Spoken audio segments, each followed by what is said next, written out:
Olá, meus alunos do primeiro ano de ensino médio.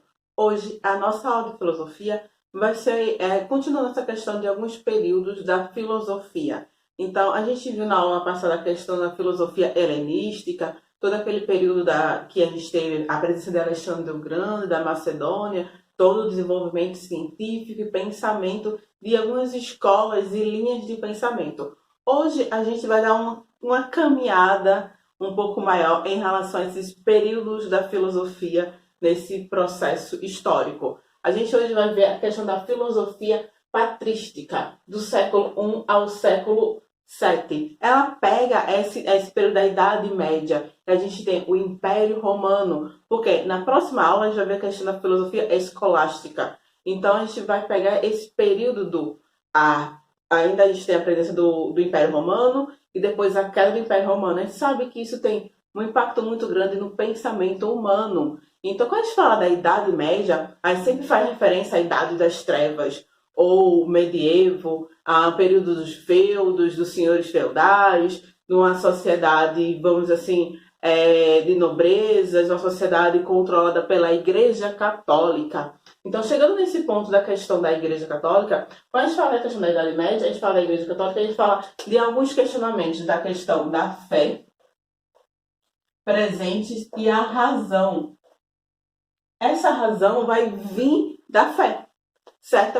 A presença não só de você compartilhar o ensinamento religioso para as pessoas da sociedade, daí vem com a questão dos apóstolos, Paulo e João, e o ensinamento do Evangelho. Então, a gente tem nesse momento a questão da teologia, uma filosofia ligada à questão religiosa, já que nesse momento a gente tem a Igreja Católica, tanto com a questão do poder, da relação espiritual, e também na interferência da vida política. Então, você tem nesse momento a Igreja Católica influenciando no desenvolvimento do pensamento filosófico, científico, na questão até mesmo política dos estados. Então, a gente vai ter esse início, uma filosofia da qual ela vai pregar essa questão da religião da fé, e a gente vai ter elementos que vai trazer isso, como a questão dos apóstolos Paulo e João, que vão compartilhar todos esses ensinamentos,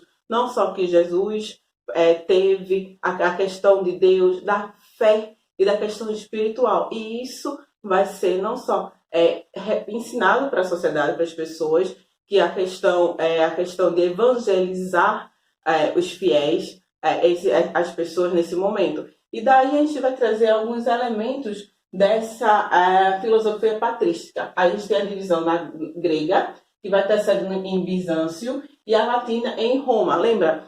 Só puxando um assunto de história.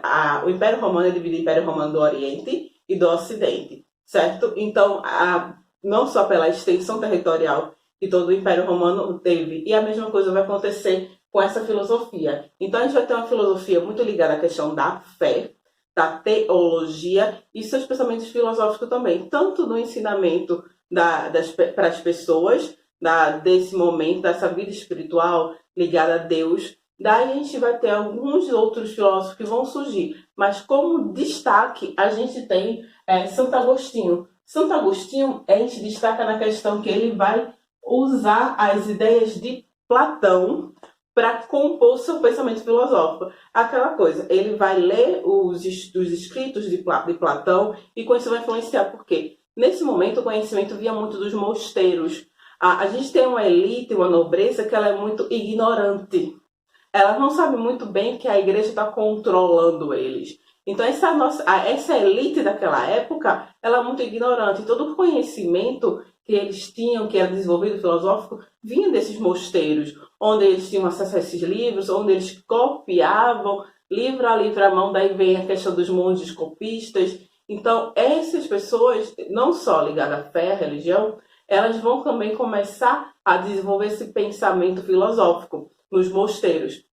Santo Agostinho, ele retoma esse pensamento de Platão, pensamento grego, da qual que Platão divide entre o mundo sensível e o mundo das ideias, que seria o mundo perfeito, que vai tentar buscar essa realidade, o que a pessoa está idealizando na sua mente e em relação à sua realidade. Diferente, o que ele vai fazer? ele vai falar da questão do divino.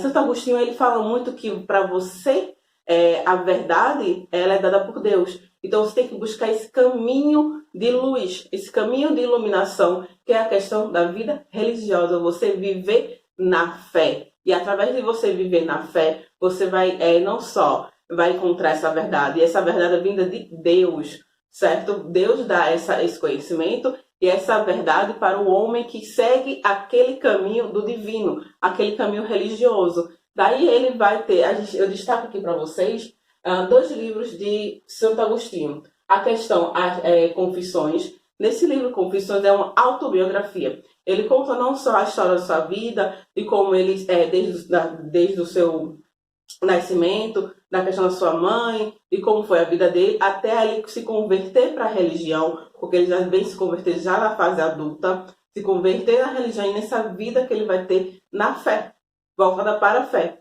E no livro A Cidade de Deus, já é diferente. Ele fala da relação do homem com a fé. Ele fala que existem dois tipos. Aquele homem que vive só para si, para o amor próprio, e se afasta de Deus. E existe aquele homem que vive para Deus, que coloca a questão de Deus em primeiro plano e ele próprio em segundo. Daí ele vai conseguir viver na cidade de Deus. Então você vê que esse pensamento está ainda muito ligado a quê? A você buscar esse caminho de felicidade, esse caminho espiritual ligado à religião, ligado à fé. E Santo Agostinho vai muito mais além. Ele fala que ele critica o Estado e fala que a igreja vai ser mais do que o Estado. O Estado não vai ter o poder que a igreja tem. E sim, a igreja tem esse poder de comandar e não o Estado. Do tipo, ele fala que o Estado, para existir, ele precisa estar ao lado da igreja. Então, esses são os pensamentos de Santo Agostinho. Eu vou concluindo por aqui. Na próxima aula, a gente vai ver a questão da filosofia escolástica e a questão de outros filósofos que vão vir nesse período, também pós queda do Império Romano e finalzinho da Idade Média para a Idade Moderna, certo? Então, a aula de hoje foi baseada nesse início da Idade Média, desse pensamento religioso, dessa teologia influenciando na religião e do pensamento de Santo Agostinho, que vai pegar os estudos de Platão e vai fazer uma adaptação para o pensamento dele, esse pensamento desse caminho da fé, da questão da busca dessa verdade que é vinda por Deus. Eu vou concluindo por aqui, vocês vão ficar com a atividade no grupo. Qualquer dúvida em relação ao conteúdo, em relação à atividade, vocês podem me enviar mensagens e eu tiro a dúvida de vocês.